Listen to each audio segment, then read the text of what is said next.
Welcome back to The Sloan Show. Now, I've got some bad news when it comes to the Bieber household because Justin sparks mental health concerns after reportedly not being in a great place following the birth of his son. They did just welcome their baby Jack Blues Bieber, and this should be a happy moment for the couple. But I also recognize having their first baby is probably a struggle. There's postpartum depression on Hailey's end, and then there's the realization that he's got a child to take care of on Justin's end. Reports write that new dad Justin Bieber should be on top of the world since his wife Hailey Bieber gave birth to the couple's first baby, son Jack Blues Bieber, which I actually love the name. Comment below, what do you guys think? They go on to report, however, that may not be the case, and his friends are concerned about the pop singer. Hailey and Justin announced the arrival of their first child on Friday, and while Bieber baby fever has erupted among the singer's fans, some of those close to Justin say they are worried that he's struggling with his mental health. Let's be real, there probably hasn't been a point where Justin hasn't struggled with his mental health. I mean, seeing the position he's at, there's no way he's not struggling. But now adding a baby into the mix could be dangerous. And in other cases, sometimes it saves the person. That's what I was hoping for Justin, that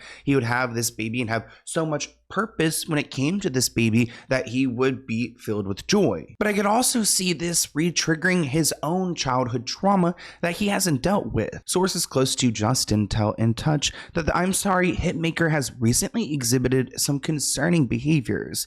They say Justin is having difficulty controlling his temper lately and feels like he needs help. Now, recently we did see Justin go off on a group of teen boys at the Wardolph Hotel here in LA. The teens were reportedly being loud and acting out, which sent Justin into a fit of rage. However, Bieber's informant says this behavior has often occurred and his pals are growing worried. Quote, Justin does not seem to be in a great place. He's been snapping a lot in public and freaking out over meaningless stuff. Now, the source claims that Justin has been under a lot of stress lately. Hailey Bieber's pregnancy, the birth of their son, and celebrity status may have taken too much of a toll on Justin. Plus, he fired his business manager, who also represented Diddy, who has been raided, and I think there's some worry and concern that comes with that naturally. Quote, it's obvious that he's stressed and not coping well with his emotions, and a lot of people in his life would love to see him get some coaching on how to better manage his anger. Hailey's made it clear to Justin that she has way too much going on to deal with his mental health issues.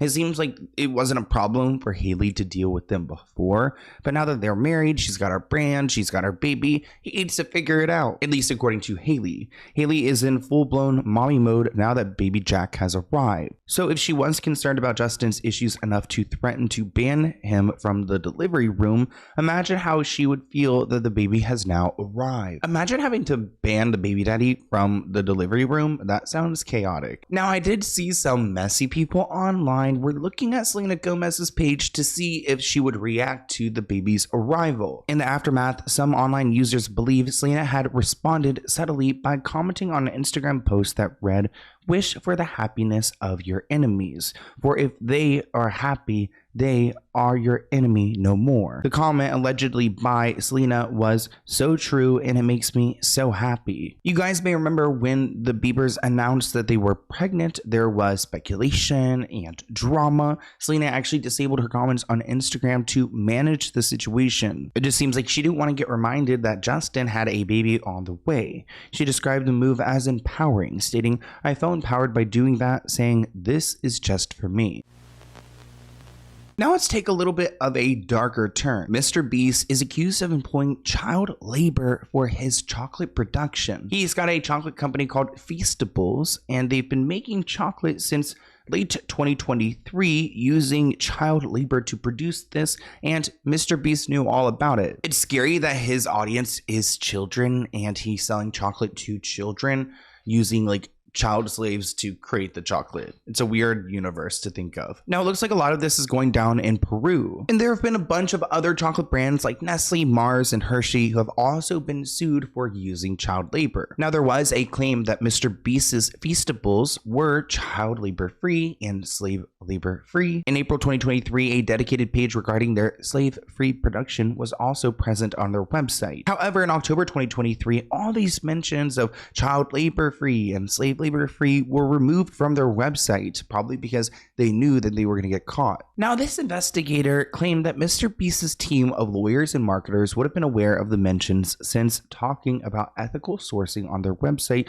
could provide brand favorability for the consumers. Feastables was or is supposedly associated with the Rainforest Alliance, a partner also linked to Hershey that has faced multiple lawsuits related to child labor. So they might try to make themselves seem like, hey, if you partner with us, you're the good guys, but really we're the bad guys and we're going to do everything behind the scenes so you don't get in trouble for it. And not them calling it like Rainforest Alliance to try to make it sound better, like it's like a good movement. When Feastables first launched in January of 2022, if you went into their FAQ, their frequently asked questions section, they proudly displayed that they were child labor free and slave labor free. As a matter of fact, in April of 2023, they doubled down and they added to their list of main menu options this option that said we're slave free. And if you clicked it, it had an entire dedicated page talking about how they were free of slave labor and child labor. But just a few months later, in October of 2023, that main page item that said we're slave free, that was removed. In addition, in the frequently asked questions section, that stuff about being child labor free and slave labor free, that stuff also disappeared. Later in May of 2024, and even to this day, there's no mention whatsoever at all about any kind of ethical sourcing of ingredients. We're sending prayers out there to all those children who are being forced to make Feastables chocolates. I mean, that's just so sad. Now, we did just talk about Katy Perry on Call Her Daddy in a video where we discussed Dr. Luke, but I do want to mention there were some bizarre moments. I don't know if she's trying to act young and cute. She gets into her relationship with Orlando Bloom, and they actually had a breakup in 2017. She admitted that she wasn't fully in the relationship when they first linked up the year prior. She said, I was fresh out of a relationship and I was like, I just can't do this. I need to go swim in a different pond. And I had a lot of real work. She continues, I had a really tough year. I went to the Hoffman towards the end of that year when we were separated. Then I got the tools and spoke the same language and it changed my life. What is the Hoffman Institute? Okay, it's like a week-long residential retreat and it has evidence-based transformational work. Why does it seem it's giving like Illuminati? Like, what is this? Well, I'm glad she got the help she needed, but I want to do a deep dive on this institute and see what's up with them. Either way, I think we can all agree that Katie was doing a lot on this podcast. We've got bad news for Harvey Weinstein and probably good news for everyone else in entertainment. Thank God this monster has been locked up. And it looks like there could be additional charges added to his sentencing, which I don't want to spend too much time on because it gets graphic. A grand jury has been convened to weigh on whether to bring a new charge against the former movie mogul. It looks like on Friday we're going to figure it out. So yeah, I hope that victim gets their justice. And just to wrap up our hot topic segment, we got a quick update on J-Lo. Here she is. She looks great. I mean, look at her. Hey, she's still Jenny from the block. Jennifer Lopez looks right at home in Beverly Hills, keeping up her skincare and checking out some pricey real estate. It looks like she was looking at a $27 million mansion. It's so wild living in LA, guys. I have such imposter syndrome where I'm like, I can't believe these people like live like 20 minutes away from me. Like, that is scary. She looked at a $27 million mansion and she stuck around for 35 minutes. That's all she needed, which is wild. I'm assuming maybe she just went there for a quick look. Jen is on the market for some new digs as she goes through the complicated divorce with Ben Affleck. Bennifer is trying to sell their $68 million mansion, but it doesn't look like anyone can afford it right now. Not in this economy. But you know, home is a sacred place, so good luck to you, Jennifer Lopez. And now we're going to move into our Sloan Unfiltered segment, which I thought I would talk a little bit about my experience going on Just Trish. So let's get into it. Hey guys, welcome back to another segment of Sloan Unfiltered, and this is definitely unfiltered because I have been working all day and it is so hot in LA. It's like 103 degrees, which I've lived here for 2 years and it's never been this hot. It feels like Palm Springs. When you walk outside, it is so hot. I could feel like my contacts like burning, melting onto my eyeballs. So I am wearing my glasses, which yes, I do wear glasses. One of my goals this year, actually, so every year I do a like resolution / goal setting. It's not really a resolution, but like career things and personal things I want to accomplish every year. And if you don't have that, I encourage you to do it now. And then when New Year's come, just like do it. And Nothing feels better than checking things off. Anyways, I had LASIK as one of my things, but I got so psyched out by all the TikTok videos and seeing all the eye doctors that are wearing their glasses still. I'm like, okay, do I actually want LASIK? Probably not. Well, one of my things that I did get to check off was to go on to Just Trish. I either wanted to interview Trish or to be interviewed by Trish, which I guess it doesn't really fit either of those, but it works for me. So I checked off that goal, and we'll talk a little bit about that in a moment. But I want to share some random videos for my week because actually one of my friends from back home, Ayodeli, got to visit me, and she's actually my longest running friend, I guess if you could say it that way. Like, I've known her the longest and we're still talking every single day, so it's been really special to have her. We vlogged a little bit, but we've been bouncing around. We actually went to Runyon and she hurt her ankle, so that put her out for a couple of days, and now it's so hot, it's like nobody really wants to go outside. But we had some fun moments, and we even got to go to see Asake, who is an African beats artist. Is I guess his genre. Either way, I had so much fun. I was dancing, vibing, and it was so great. So shout out to Live Nation for the hookup with the tickets on that one. But I have to talk about my experience going on to Just Trish because I've been a fan for a long time, and it was really scary, guys. I definitely did my homework and tried to go in with the mentality that I can't beat her co-host Oscar because it's his job. But it was such an honor to fill in, and you guys were super nice in the comments. So thank you so much for your support. I do have some footage of me preparing for it and vlogging for it, so I will include some of that. Good morning, guys. So today is the day that I'm going to Trisha Paytas's house to go be on her Just Trish podcast. Look at my hair. But I am about ready, and I just had a little bit of breakfast. I'm going to start to get ready to go. I'm really nervous because I grew up watching Trisha Paytas, and I am such a fan of hers, and I just really want people to like me on the podcast. I want her fans to like me and to do well. So we're actually going to be doing a car segment with Trisha, and I want to show you guys the setup I did because I'm actually pretty impressed. So we've got a camera up there, we've got one over there, and then this camera is going to go right there, and we're going to have a fun moment with Trisha, not to spoil anything, but we're going to be eating something that I've been wanting to eat for a very long time. Hello. I'm here for Trisha. I'm going to Trisha's house. Oh my god, this is happening a little too quick.